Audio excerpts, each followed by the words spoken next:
प्रिय साथियों, स्वागत है आपका हमारे इस प्रेरणादायक कहानियों की श्रृंखला वाली चैनल में।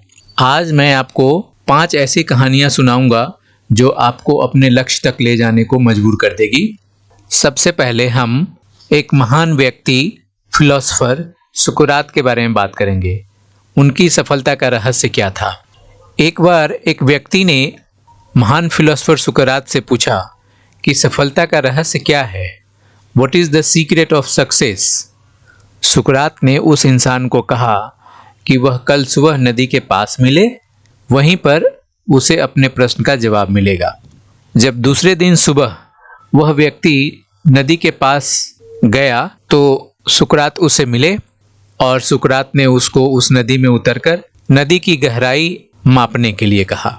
जब वह व्यक्ति नदी में उतरकर आगे की तरफ जाने लगा, जैसे ही उस व्यक्ति के नाक तक पानी पहुंचा, पीछे से सुकरात ने अचानक से उसका मुंह पानी में डुबो दिया। वह व्यक्ति बाहर निकलने के लिए छटपटाने लगा, कोशिश करने लगा, लेकिन सुकरात थोड़े ज्यादा स्ट्रांग थे। सुकरात ने उसे काफी देर तक पानी में डुबोए रखा। कुछ समय बाद सुकरात ने उसे छोड़ दिया और उस व्यक्ति ने जल्दी से अपना मुंह पानी से बाहर निकालकर जल्दी जल्दी सांस लेना शुरू कर दिया। सुकरात ने उस व्यक्ति से पूछा, जब तुम पानी में थे तो तुम क्या चाहते थे? उस व्यक्ति ने जवाब दिया, जल्दी से बाहर निकलकर सांस लेना चाहता था। सुकरात ने कहा, यही तुम्हारे प्रश्न का उत्तर है। जब तुम सफलता को उतनी ही तीव्र इच्छा से चाहोगे जितनी तीव्र इच्छा से तुम सांस लेना चाहते हो, तो तुम्हें सफलता निश्चित रूप से मिल जाएगी। सुकरात की यह सबक उस व्यक्ति के मन में गांठ पड़ गई और चुपचाप सुकरात को सर झुकाकर नमन करते हुए वापस चला गया। सुकरात के विचार हैं कि अगर आप मजबूत बनना चाहते हैं तो सबसे पहले अपनी कमजोरियां दूर करें। एक बार कमजोरियां दूर हो जाएंगी तो फिर आप कुछ भी कर सकते हैं। अब मैं आपको अगली कहानी सुनाता हूं। इस कहानी का शीर्षक है अभ्यास का महत्व। अगर कोई हम कार्य करते हैं तो उसमें अभ्यास का क्या महत्व होता है, उसके बारे में हम जानेंगे। प्राचीन समय में विद्यार्थी गुरुकुल में रहकर ही पढ़ा करते थे। बच्चों को शिक्षा ग्रहण करने के लिए पहले गुरुकुल में भेजा जाता था। बच्चे गुरुकुल में गुरु के सानिध्य में आश्रम की देखभाल किया करते थे और अध्ययन भी किया करते थे। एक बालक था जिसका नाम वरदराज था। उसको भी सभी बच्चों की तरह गुरुकुल भेज दिया गया। वहां आश्रम में अपने साथियों के साथ घुलने मिलने लगा, लेकिन वह पढ़ने में बहुत ही कमजोर था। गुरुजी की कोई भी बात उसके बहुत कम समझ आती थी। इस कारण सभी के बीच वह उपहास का कारण बनता रहता था। उसके सारे साथी अगली कक्षा में चले गए, लेकिन वो आगे बढ़ नहीं पाया। गुरुजी ने भी आखिर हार मानकर उससे बोला, बेटा वरदराज, मैंने सारे प्रयास करके देख लिए हैं। अब यही उचित होगा कि तुम यहाँ अपना समय बर्बाद मत करो। अपने घर चले जाओ और घर वालों की काम में मदद करो। वरदराज ने भी सोचा कि शायद विद्या मेरी किस्मत में ही नहीं है, और वह भारी मन से गुरुकुल से निकलकर घर की तरफ निकल गया। दोपहर का समय था। रास्ते में उसे प्यास लगने लगी। इधर उधर देखने पर उसने पाया कि थोड़ी दूर पर ही कुछ महिलाएं कुएं से पानी भर रही थी। वह कुएं के पास गया। वहां पत्थरों पर रस्सी के आने जाने से निशान बने हुए थे।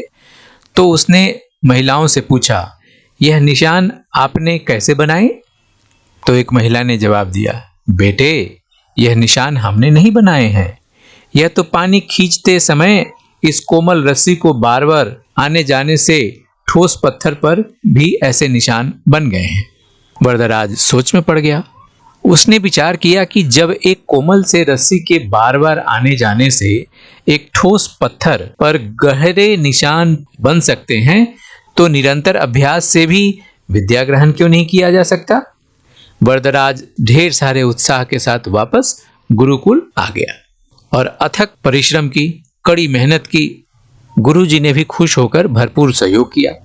कुछ ही सालों बाद यही मंदबुद्धि बालक वरदराज आगे चलकर संस्कृत व्याकरण का महान विद्वान बना, जिसने कई प्रसिद्ध रचनाएं की, जिनमें से लघु सिद्धांत कौमुदी, मध्य सिद्धांत कौमुदी, सार सिद्धांत कौमुदी, गीर्वाण पद मंजरी की रचना की।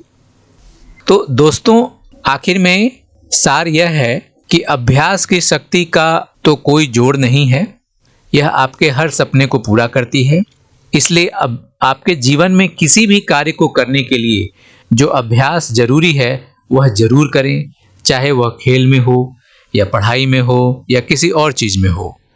बिना अभ्यास के आप सफल नहीं हो सकते। अगर आप बिना अभ्यास के केवल मेहनत के भरोसे बैठे रहेंगे तो आखिर में आपको पछतावे के सिवा और कुछ हाथ नहीं लगेगा। इसलिए अभ्यास के साथ धैर्य, परिश्रम, लगन रखकर आप अपनी मंजिल को पाने में जुट जाएं। साथियों, अगली और तीसरी कहानी है अभिनव बिंद्रा की, जिसने अपने जिद और जुनून से ओलंपिक खेल में भारत को गोल्ड मेडल दिलवाया। ओलंपिक में भारत को गोल्ड मेडल मिलने से हर भारतवासी खुशी से झूम उठता है। बिंद्रा की जिद और जुनून ने उसे इस मुकाम पर पहुंचाया है।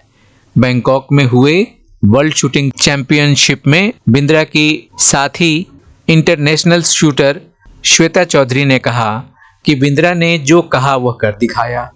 श्वेता मामूली अंतर से ओलंपिक टीम में जगह बनाने में नाकाम रही। श्वेता ने बताया कि बिंद्रा ओलंपिक गोल्ड के लिए पिछले 4 साल से अनवरत मेहनत कर रहे थे। बिंद्रा ने जो कहा वह कर दिखाया। श्वेता बताती हैं कि एथेंस ओलंपिक के बाद अभिनव के व्यवहार में चेंज आया। एथेंस ओलंपिक में पदक हासिल न करने के बाद ही बिंद्रा ने निश्चय कर लिया था कि वह अगला मौका जो चाइना की राजधानी बीजिंग में ओलंपिक होने वाली है उसमें नहीं गंवाएंगे। एक संस्मरण सुनाते हुए श्वेता ने कहा कि बैंकॉक में वर्ल्ड चैंपियनशिप के दौरान जब भारतीय टीम के अन्य शूटर शाम को शहर घूमने जाते थे, बिंद्रा उस समय जिम में एक्सरसाइज कर रहे होते थे। शायद अभिनव को एथेंस ओलंपिक में पदक नहीं जीतने का सदमा ऐसा लगा कि उनके व्यवहार में काफ़ी परिवर्तन आ गया। उसके बाद वह रिजर्व रहने लगे। इसके पहले वह साथियों के बीच आकर हंसी मजाक किया करते थे, लेकिन इसके बाद वह पूरी तरह बदल गए। इसके बाद वह लगातार विदेशों में जाकर प्रैक्टिस करते रहे। श्वेता ने बताया कि बिंद्रा ने स्वयं ही अपने लिए प्राइवेट कोच, फिजियो डॉक्टर नियुक्त किया था। इसके बावजूद छोटी प्रतियोगिता में उन्होंने मेडल न जीतने पर कई बारी उनकी आलोचना भी हुई, परंतु उनको जानने वाले जानते थे कि अभिनव में वह क्षमता है जो वक्त आने पर बड़ी प्रतियोगिता में अवश्य दिखेगा। उनका टारगेट ओलंपिक ही था और अंततः उन्होंने अपने जिद और जुनून के बदौलत भारतवर्ष को गोल्ड पदक दिलवाया। अगली कहानी है भारत रत्न प्राप्त डॉक्टर APJ अब्दुल कलाम की। इनके बारे में सारी दुनिया जानती है। भारतवर्ष के अलावा विश्व के जितने भी देश हैं लगभग सभी उनके बारे में जानते हैं। अब्दुल कलाम का जन्म 15 अक्टूबर 1931 को तमिलनाडु के एक गांव धनुषकोडी में हुआ था। इनके पिता मछुआरों को किराए पर नाव देते थे।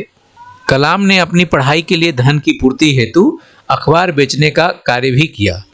डॉक्टर कलाम ने अपने जीवन में अनेक चुनौतियों का सामना किया। उनका जीवन सदा संघर्षशील रहा।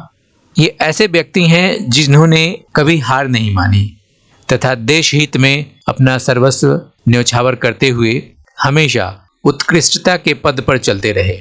71 वर्ष की आयु में भी वे अथक परिश्रम करते रहे और भारत को सुपर पावर बनाने की ओर भरसक प्रयास करते रहे। भारत रत्न डॉक्टर अब्दुल कलाम भारत के 11वें राष्ट्रपति भी बने। वे भारत रत्न से सम्मानित होने वाले तीसरे राष्ट्रपति हैं। डॉक्टर अब्दुल कलाम को भारत का मिसाइल मैन भी कहा जाता है।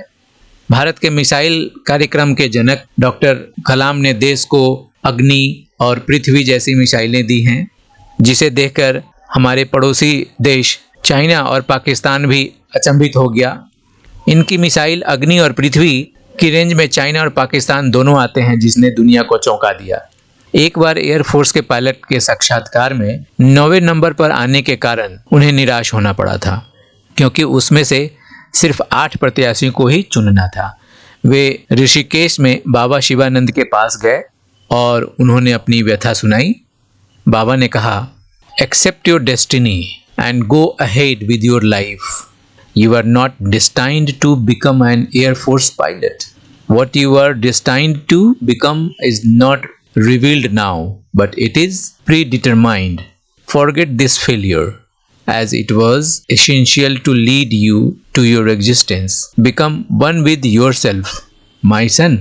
Surrender yourself to the wish of God. बाबा शिवानंद का कहने का अर्थ यह था कि असफलता से निराश होने की आवश्यकता नहीं है बच्चे। यह असफलता आपकी दूसरी सफलताओं के द्वार खोल सकती है। आपके जीवन में कहाँ पहुँचना है इसका पता आपको नहीं होता है। आप सिर्फ कर्म करो और ईश्वर पर विश्वास रखो। आप अभी जिस प्रतियोगिता में आप असफल हुए हो, यह प्रतियोगिता आपके लिए नहीं थी।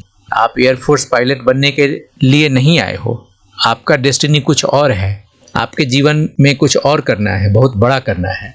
डॉक्टर कलाम का जीवन उस दिन से बदल गया और उसको उसके बाद अपने जीवन में कभी निराशा को झांकने तक नहीं दिया। तो डॉक्टर कलाम का जीवन उस हर नवयुवक के लिए आदर्श प्रेरणा स्रोत है जो अपने जीवन में एक असफलता मिलने पर ही निराश हो जाते हैं। डॉक्टर कलाम पूरे जीवन निस्वार्थ भाव से सेवा किया। उन्होंने राष्ट्र प्रेम और देशभक्ति के लिए काम किया। उनका राष्ट्र प्रेम और उनका देशभक्ति का जज्बा हर भारतीयों के लिए एक सबक और प्रेरणा का कारण है और हमेशा रहेगा।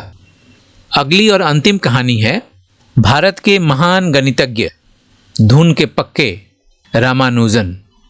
इनका पूरा नाम श्रीनिवास रामानुजन था। इनको बाद में सर की उपाधि भी दी गई। रामानुजम का जन्म एक गरीब परिवार में 22 दिसंबर 1887 को तमिलनाडु के इरोड कस्बे में हुआ था। उनके पिता एक साड़ी की दुकान में क्लर्क का काम करते थे। रामानुजम के जीवन में उनकी माँ का बहुत प्रभाव था। जब वे 11 वर्ष के थे तो उन्होंने ऐसे लोनी द्वारा लिखी गणित की किताब पूरी मास्टरी कर ली, पूरी याद कर ली, पूरी पढ़ गई। गणित का ज्ञान तो उन्हें जैसे ईश्वर के यहाँ ही मिला था। 14 वर्ष की उम्र में उन्हें मेरिट सर्टिफिकेट और कई अवार्ड्स मिले। वर्ष 1904 में जब उन्होंने टाउन हाई स्कूल से स्नातक पास की तो उन्हें के रंगनाथ राव पुरस्कार प्रधानाध्यापक कृष्ण स्वामी अय्यर द्वारा प्रदान किया गया।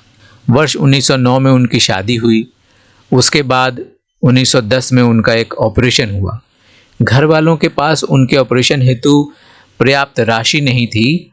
एक डॉक्टर ने उनका मुफ्त में यह ऑपरेशन किया। इस ऑपरेशन के बाद रामानुजन नौकरी की तलाश में जुट गए। वे मद्रास, जो आज चेन्नई के नाम से जाना जाता है, उस समय मद्रास कहा जाता था, उस शहर में जगह जगह उन्होंने नौकरी के लिए घूमा। इसके लिए उन्होंने ट्यूशन भी किए। बाद में दोबारा बीमार भी पड़ गए। इसी बीच वे गणित में अपना कार्य करते भी रहे। ठीक होने के बाद उनका संपर्क नेल्लोर के जिला कलेक्टर रामचंद्र राव से हुआ। वे रामानुजन के गणित की रुचि को देखकर और उन गणित में उनके कार्यों को देखकर बहुत प्रभावित हुए। उन्होंने रामानुजम की आर्थिक मदद की। वर्ष 1912 में उन्होंने मद्रास में चीफ अकाउंटेंट के ऑफिस में क्लर्क की नौकरी भी मिल गई। वे ऑफिस का कार्य पूरा करने के बाद गणित का रिसर्च करते रहते थे। इसके बाद वे इंग्लैंड चले गए। वहाँ उनके कार्य को खूब प्रशंसा मिली। उनके गणित के अनूठे ज्ञान और उनकी कार्यशैली को लोगों ने खूब सराहा। वर्ष 1918 में उन्होंने ट्रिनिटी कॉलेज कैम्ब्रिज का फेलो चुना गया, fellow of Trinity college of Cambridge. वह पहले भारतीय थे जिन्हें इस सम्मान के लिए चुना गया। वे बहुत मेहनती और धुन के पक्के थे। कोई भी विषम परिस्थिति, आर्थिक कठिनाई, बीमारी एवं अन्य परेशानियां उन्हें इस धुन से डिगा नहीं सकी और अंततः वे सफल भी हुए। आज उन्हें विश्व के महान गणितज्ञों में शुमार किया जाता है। 32 वर्ष की छोटी उम्र में ही उनकी इस प्रतिभाशाली व्यक्तित्व का देहावसान हो गया, उनकी मृत्यु हो गई। दुनिया ने एक महान गणितज्ञ को खो दिया। साथियों, ये कुछ कहानियाँ थी जो मैंने सुनाई हैं। अगर पसंद आई तो आप अपना विचार कमेंट के माध्यम से लिख करके शेयर कर सकते हैं और यह भी बता सकते हैं कि इन शख्सियत में से किसी के बारे में भी अधिक और जानकारी लेनी हो, उनके बारे में जानना हो, या इनके अलावा और किसी शख्सियत के बारे में जानकारी लेनी हो उनकी कहानी जाननी हो तो कमेंट में अपना विचार व्यक्त करें और मुझे बताएं। मैं ज़रूर उस कहानी को आपके सामने लाने की कोशिश करूंगा। मुझे पूरी उम्मीद है कि ये कहानी आपको अच्छी लगी होगी। आपको यह कहानी कितना मोटिवेट किया, आप अपने विचार ज़रूर बताएं। और इससे क्या होता है, हमें एक दिशा निर्देश मिलता है, हम आगे बढ़ते हैं, आपके सुझाव हमें प्राप्त होता है। आपका कीमती समय देने के लिए दिल से शुक्रिया। और अंत में आग्रह है कि कृपया आप इस वीडियो को लाइक करें, शेयर करें, सब्सक्राइब जरूर करें। फिर मिलते हैं किसी अगले वीडियो में किसी नई कहानी के साथ। तब तक के लिए जय हिंद, जय भारत, जय सनातन।